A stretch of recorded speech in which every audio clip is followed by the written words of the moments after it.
할렐루야. 저는 오늘 마태복음 21장 1절에서 9절 말씀에 근거해서 호산나 다윗의 자손 예수여라는 제목으로 같이 은혜를 나누길 원합니다. 제목을 한번 따라해 보실까요? 호산나 다윗의 자손 예수여. 아멘. 예수님께서 이 땅에 오셔서 하신 3대 사역은 사람들을 가르치시고 병든 자를 고치시고 천국 복음을 전포하신 일이었습니다. 하지만 예수님이 이 땅에 오신 가장 큰 목적은 십자가의 죽으심을 통하여 우리의 모든 죄를 다 사해 주시는 일이었지요.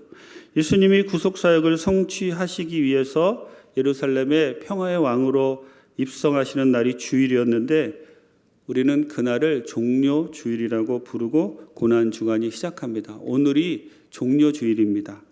예수님의 예루살렘 입성은 예수님께서 인류의 죄를 담당하시기 위해서 성육신하신 메시아이시고 구속주이심을 만천하에 공개적으로 선언하는 그러한 사건이었습니다. 오늘 고난주간을 시작하면서 주님께서 주시는 은혜를 본문을 통해서 나누기를 원합니다. 첫째로 순종을 통해서 구속사역은 이루어집니다. 2절, 3절, 6절 같이 한번 읽겠습니다. 이르시되 너희는 맞은편 마을로 가라. 그리하면 곧 매인 나귀와 나귀 새끼가 함께 있는 것을 보리니 풀어 내게로 끌고 오라. 만일 누가 무슨 말을 하거든 주가 쓰시겠다 하라. 그리하면 즉시 보내리라 하시니 제자들이 가서 예수께서 명하신 대로 하여. 아멘. 예수님께서 제자들에게 하신 명령은 사실 상식적으로 잘 이해가 되지 않는 그러한 명령이었습니다. 제자들은 말씀에 순종하며 뚜벅뚜벅 발걸음을 옮기면서도 당시 나귀의 새끼의 값이 얼마인지 알 수 없지만 주인이 선뜻 나귀를 내줄까? 주인이 이 나귀 새끼를 내주지 않으면 어떻게 할까를 생각했을 것이고 또 이 제자들이 살던 마을도 아닌데 무리한 요구를 한다고 봉변이나 당하지 않을까. 예수님의 말씀대로 하다가 우리가 이게 도둑으로 몰리는 건 아니야. 뭐 이런 여러 가지 생각들을 하면서 머리로는 잘 이해되지 않지만 주님의 말씀에 순종해서 나귀 새끼를 찾으러 갑니다. 여러분, 제자들이 이 순종을 통해서 무엇을 배웠을까요? 제자들은 예수님의 말씀대로 나귀를 구하러 갔을 때 이미 준비된 나귀를 보면서 장래일을 예견하시는 주님의 신성을 깨달을 수 있었어요. 그리고 3절의 말씀처럼 만일 누가 너희에게 왜 이리 하느냐 묻거든 주가 쓰시겠다 하라 라고 이렇게 예수님이 스스로 주라 칭하셨는데 성경에 단 한 번 나오는 퀴리오스라고 예수님의 신성, 신적 속성을 나타내는 그러한 단어입니다. 즉 예수님은 마지막에 십자가를 지러 가시기 전에 나귀를 타고 예루살렘에 입성하시기 위해서 나귀를 구하는 그 장면에서 예수님의 신적 속성을 사람들에게 나타내 보이시고 제자들에게 나타내 보이신 거예요. 제자들은 나귀의 주인이 순순히 나귀를 보내는 그러한 모습을 통해서 예수님이 하나님이신 것을 다시 한번 깨닫게 되었고 예수님이 스스로 본인을 퀴리오스, 내가 주다라고 말씀하시는 그것을 통해서 예수님이 참으로 자신들이 기다리던 메시아임을 알게 되었다는 것이지요. 즉 순종을 통해서 예수님의 신성을 제자들은 깨닫게 되었다라는 그러한 뜻입니다. 종료주일을 맞이하여 예수님의 말씀에 순종한 제자들처럼 우리 모두 주님의 말씀에 순종하기를 원합니다. 주님께서 우리에게 하신 말씀 때로는 이해되지 않고 그대로 따라하기 힘든 여러 가지 우리 성경의 말씀들이 있습니다. 그래도 우리가 주님의 말씀에 묵묵히 순종하다 보면 예수님이 하신 말씀에 순종하여 제자들이 예수님의 십자가의 길을 예비한 것처럼 우리들도 주님의 말씀에 순종하여 다시 오실 주님의 길을 예비할 수 있는 겁니다. 주님께서 우리에게 무슨 일을 명령하실 때 또 우리 교회에서 여러 가지 일들이 있을 때 잘 이해되지 않는데 그 잘 이해되지 않는 것들 순종하며 나가면 하나님이 그곳에서 예비하신 분명한 뜻을 깨닫게 되는 거예요. 그러므로 우리는 순종하면서 배우게 되고 순종하면서 깨닫게 되는 겁니다. 주님의 말씀에 순종하고 예수님의 말씀에 순종하여 구속 사역을 도왔던 제자들처럼 주님의 말씀에 순종하여 다시 오실 예수님의 길을 예비하는 우리 여도순복음 광명교회 모든 성도님들 다 되시기를 주님의 이름으로 부탁을 드립니다. 마가복음 9장 23절 같이 한번 읽겠습니다. 예수께서 이르시되 할 수 있거든이 무슨 말이냐 믿는 자에게는 능히 하지 못할 일이 없느니라 하시니. 아멘. 예수께서 이르시되 할 수 있거든이 무슨 말이냐 믿는 자에게는 능히 하지 못할 일이 없느니라 하시니라. 말씀처럼 우리가 이해되지 않지만 주님의 말씀에 순종하며 나가면 능히 모든 것을 하시는 주님께서 우리의 환경도 열어주시고 우리의 어려움도 극복하게 해주시고 이 신종 코로나 바이러스도 물러가게 해주실 줄 믿습니다. 요즘 신종 코로나 바이러스로 인해서 전 세계에 많은 사람들이 고통당하고 있고 또 죽어가고 있습니다. 특별히 교회가 많이 어려운데 저는 이 신종 코로나 바이러스 사태 이후에 교회가 어떻게 될까 계속해서 요즘 생각하고 묵상하고 정말 하나님 무엇을 원하실까라고 생각하고 있습니다. 제가 생각해 본 것 중에 하나가 무엇이냐면 이 코로나 바이러스라는 이 신종 코로나 바이러스라는 이 시련이 이 교회에 닥쳐서 교회가 어려워졌는데 이 시련이 떠나고 나면 알곡과 가라지가 갈라질 거예요.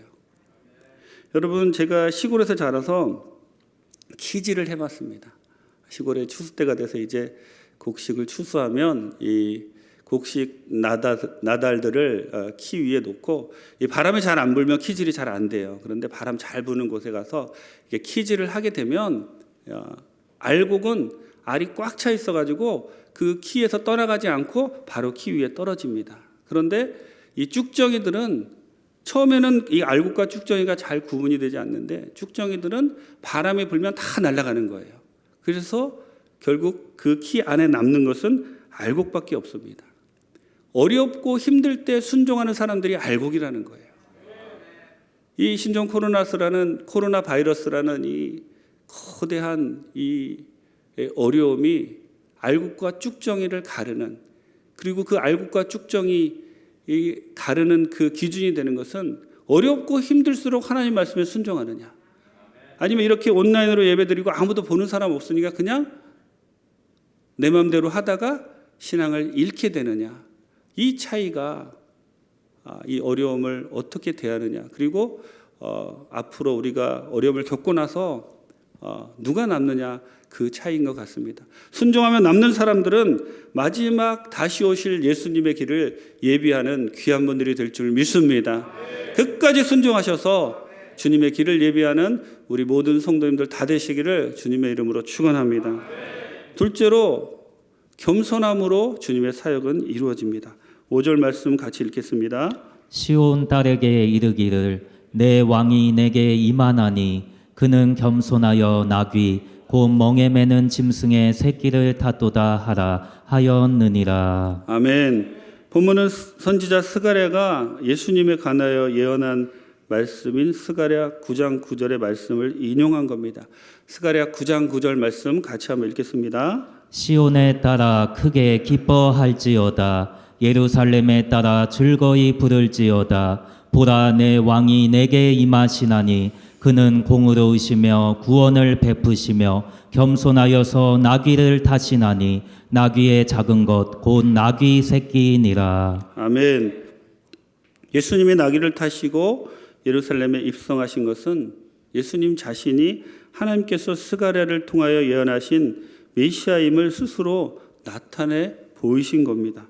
사실 왕의 행차라기엔 초라한 나귀를 타고 예루살렘으로 입성하시는 그 예수님의 모습을 표현하기를 겸손하기 때문에 그러셨다라고 이렇게 표현하고 있지요. 예수님은 이 땅에 오셔서 겸손의 모습을 우리에게 보이셨고 우리가 그것을 배우기 원하셨어요. 우리가 잘 아는 빌립보 2장 6절에서 7절 같이 한번 읽겠습니다. 그는 근본 하나님의 본체시나 하나님과 동등됨을 취할 것으로 여기지 아니하시고 오히려 자기를 비워 종의 형체를 가지사 사람들과 같이 되셨고. 아멘. 하나님이신 예수님이 사람의 몸을 입으셨다고 하는데 그것을 겸손이라고 표현하고 있지요. 그런데 예수님의 겸손은 우리 사람들이 말하는 그런 겸손과는 좀 다른 겸손입니다. 예수님의 겸손에는 우리를 향한 긍휼이 자리 잡고 있는 그런 겸손입니다. 우리를 사랑하시고 우리를 긍휼히 여기시고 불쌍히 여기셔서 낮고 천한 인간의 모습으로 우리에게 오셔서 십자가의 고통을 감내하시고 우리를 위해서 모든 것을 다 주신 그 겸손이 예수님의 겸손이란 것이죠. 인간에 대한 긍휼한 마음을 가지고 우리들을 구원하기 위해서 어떤 수고나 비난이나 어려움도 감내해내는 겸손, 이것이 예수님의 겸손이었고 우리가 배워야 할 그러한 겸손입니다. 내가 당신들을 위해서 이렇게 낮은 몸을 입었는데 왜 나를 알아주지 않느냐, 그렇게 말씀하시는 것, 또 내가 이렇게 큰 기사와 이적을 베풀었는데도 왜 나를 믿지 않느냐라고 이렇게 예수님이 우리를 책망하시는 것이 아니라 누가 보든 안 보든 계속해서 예수님을 끌어내리려고 비난하던 하지 않던 예수님은 겸손의 모습으로 우리를 사랑하시는 긍휼의 모습으로 끝까지 우리를 위해서 십자가의 고통을 감내하셨고 그것이 예수님의 겸손의 모습이라고 본문은 우리에게 가르쳐주고 있습니다. 예수님의 겸손을 우리 모두 배우기를 원합니다. 그 겸손을 배워서 지금 우리가 적용할 것이 무엇이냐면 지금 신종 코로나 바이러스 사태로 인해서 어려움을 당하는 주위 사람들을 도와야 됩니다. 주위 사람들을 도울 때 예수님의 겸손이 우리를 통해서 나타나는 것이고 진정한 주님의 사랑으로 우리가 다시 한번 예수님의 제자로 거듭날 수 있을 줄 믿습니다. 예수님이 우리에게 보여주신 그 겸손의 모습을 배워서 우리가 지금 어려움 당하는 그런 사람들을 돕는다면 주님은 우리들의 그런 모습을 보고 정말 기뻐하실 거예요. 우리 교회에서 정말 귀한 분들이 헌금을 해주셔서 대구 지역의 어려운 분들을 위해서 우리가 1,000만 원을 도왔고요. 또 우리 귀한 장로님들 또 권사님들 헌금을 해주셔서 우리 광명 지방의 어려운 교회에 있는 10교회에 우리가 도왔습니다. 또 이름 없이 빛도 없이 우리 교회에서 지금도 많은 분들을 돕는 그런 분들이 계세요. 그런 분들 정말 예수님의 모습을 보이시는 모습이고 특별히 예수님 마음 안에 있는 긍휼의 마음으로 우리를 살피셨듯이 그분들이 그 모습을 배워서 긍휼의 마음으로 어려움 당하는 분들을 살피시는 분이라고 저는 생각을 합니다. 여러분 우리 마가복음 10장 45절 같이 한번 읽겠습니다. 인자가 온 것은 섬김을 받으려 함이 아니라 도리어 섬기려 하고 자기 목숨을 많은 사람의 대속물로 주려 함이니라. 아멘. 빌립보서 2장 5절 말씀입니다. 너희 안에 이 마음을 품으라. 곧 그리스도 예수의 마음이니. 아멘. 얼마 전에 한 권사님이 기도를 받으러 오셨는데 다리가 불편하신 권사님이셨어요.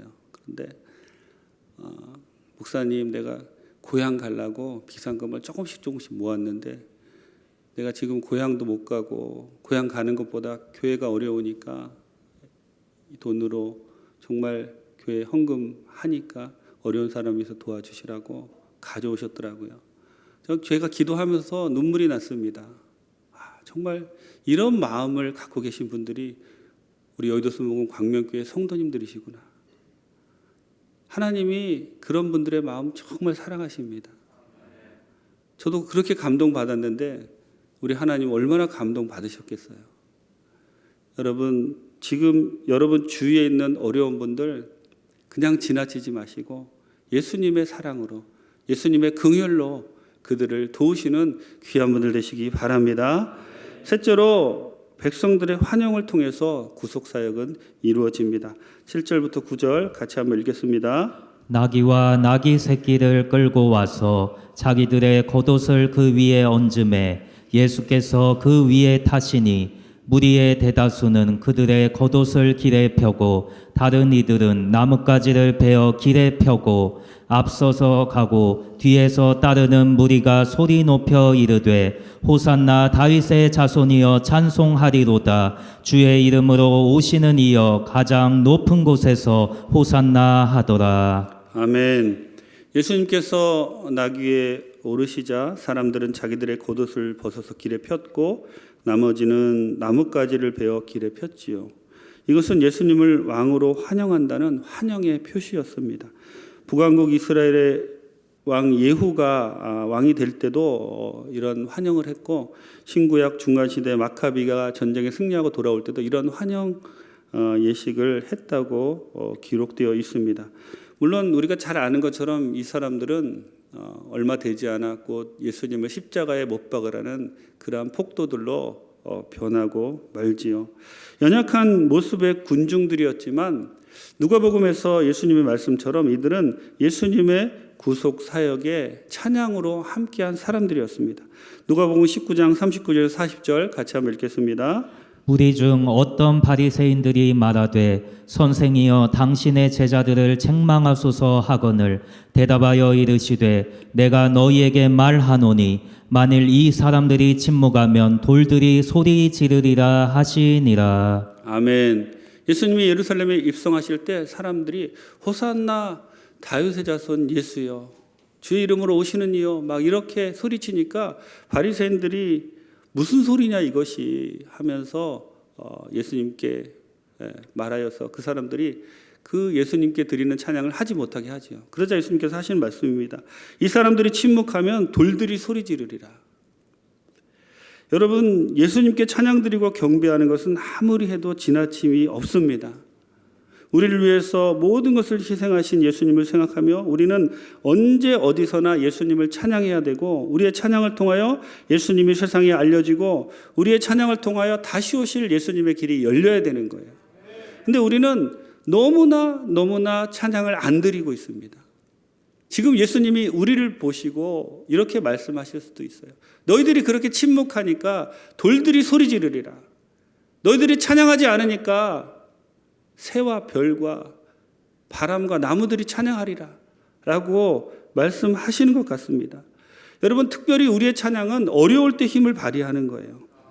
우리의 찬양은 어려움을 이기는 적극적인 찬양이 되어야 합니다. 물론 우리가 기쁠 때도 찬양하지만 어려울 때 더 주님께 나와서 주님이 이 어려움을 극복해 주십시오라고 찬양하고 경배하며 나갈 때 신종 코로나 바이러스도 우리의 찬양을 통해서 떠나갈 줄 믿습니다. 다윗이 찬양할 때 사울에게 있던 악신이 떠나간 것 같이 우리가 찬양할 때 우리에게 있는 두려움과 다른 사람에게 있는 모든 악한 것들 다 떠나가고 주님 앞에서 함께 찬양할 때 주님께서 다시 오시는 그 길이, 그 시간이 빨라질 줄 믿습니다. 우리의 찬양은 이스라엘 백성들의 찬양처럼 다시 오실 주님의 길을 예비하는 그러한 찬양이 되어야 합니다. 어렵고 힘들 때 더욱 주님을 바라보며 찬양하면 주님께서 그 찬양을 들으시고 우리를 도와주실 것이며, 그 찬양을 들으시고 영광을 받으시고 많은 사람들이 우리가 하나님께 찬양하고 예수님께 찬양드리는 그 모습을 보고 주님께 돌아올 줄 믿습니다. 이사야서 43장 21절 같이 한번 읽겠습니다. 이 백성은 내가 나를 위하여 지었나니 나를 찬송하게 하려 함이니라. 아멘. 오늘 아침 일부 예배 때 이영훈 총회장님 그 말씀 가운데 한 코로나 바이러스가 확진된 그 분이 병상에서 감사의 일기를 쓴 것을 소개한 것, 제가 다 이제 적어서 오지는 못했지만 그 코로나 바이러스로 병상에 확진되어서 어려움 가운데 있는데 감사하고 있습니다. 내가 이렇게 남편과 내가 같이 확진되었는데 옆에 늘 있던 아이들은 음성 나와서 감사합니다. 내가 치료받을 수 있는 음악 병상에 있어서 감사합니다. 나와 남편이 치료받을 때 아이들을 돌봐줄 수 있는 친정어머니가 있어서 감사합니다. 또 이렇게 선생님들이 친절하게 나를 돌봐주셔서 감사합니다. 이럴 때 또 유치원에 연락했는데 그 유치원의 부모들이 나를 비난하는 것이 아니라 내가 확진자라고 이야기했음에도 불구하고 나에게 격려의 말씀을 해주셔서 감사합니다. 또 이렇게 감사할 수 있는 시간 주셔서 감사합니다. 제가 9가지를 쭉 이야기하더라고요. 그런데 다 기억하지는 못하지만 어려울 때 주님께 드리는 감사와 찬양, 그 감사와 찬양이 진짜입니다, 여러분. 우리의 마음 가운데 신종 코로나 바이러스로 어려울 때 같이 모여 예배드리지 못하잖아요. 오늘 종려 주일인데, 성찬 주일인데 벌써 2달째 성찬을 나누지 못하고 있고, 다음 주 부활 주일인데 우리 기독교 행사 중에 가장 큰 행사라고 할 수 있는 부활 주일에 우리 같이 모여 예배 드릴 수 있을지, 그렇지 않을지 알지도 못하고, 또 이것이 언제 끝나지 알지 못하는 이 어려운 가운데 우리가 다시 오실 주님의 길을 예비할 수 있는 그것은 주님을 찬양하는 거예요. 마음 깊은 곳으로부터 끌어나오는 정말 감사와 찬양, 그 찬양을 주님께 드릴 때 그 찬양을 들으시고 주님이 우리를 도와주십니다. 우리 교회를 도와주십니다. 그 찬양을 들으시고 이 모든 어려움 물러나게 해주실 줄 믿습니다. 기쁨으로 찬양 드리고, 어렵고 힘든다 할지라도 찬양 드리고, 찬양을 드리며 고난 주간을 이겨내는 귀한 분들 다 되시기를 예수님의 이름으로 부탁을 드립니다. 기도하시겠습니다. 좋으신 하나님 감사합니다. 하나님, 오늘 우리가 종려주일 주님 앞에 나왔습니다. 제자들이 예수님의 말씀에 순종함으로 구속사역을 예비한 것처럼 우리도 주님의 말씀에 순종하게 도와주옵시고, 주님, 예수님의 겸손, 그것을 배워서 예수님의 겸손으로 우리가 주위에 있는 사람들을 돕고 나갈 수 있도록 도와주옵시고, 우리가 어렵고 힘들 때 더욱 주님께 찬양드리며 찬양으로 주님의 길을 예비하는 우리 모두가 다 되게 도와주옵소서. 아버지 하나님께서 오늘 온라인으로 예배드리는 우리 모든 성도님들 어느 처소에 있든지 놀랍게 기름 부어주시고 말씀으로 새롭게 하셨음을 믿습니다. 은혜를 감사드리옵고 예수님의 이름으로 기도드립니다.